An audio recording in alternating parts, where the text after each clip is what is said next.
តាមគេថាដល់រឿងបុប្ផាបានឃើញស្គាល់ណែន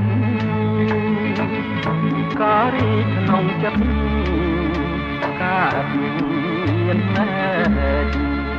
មានក្លិនចំឡាយតើខាអត់ណែកដើមដងឯណា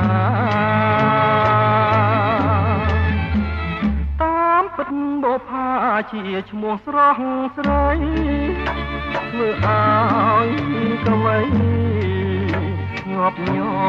រចិនដាកវីអាភ័ព្វជាប់ចិត្តប្រាថ្នាហ៊ានយកសង្ខារស្ដេចឲ្យមរណាដូចណែនឹងស្រី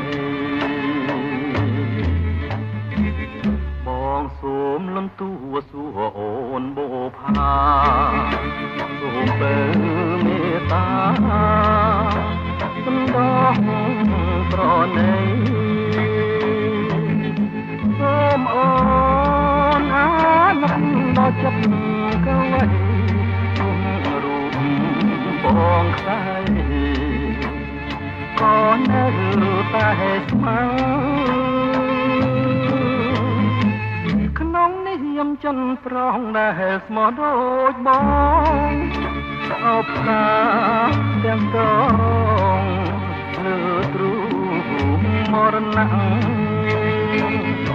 នៅមុខស្នូបងចាឈ្មោះអូនលែង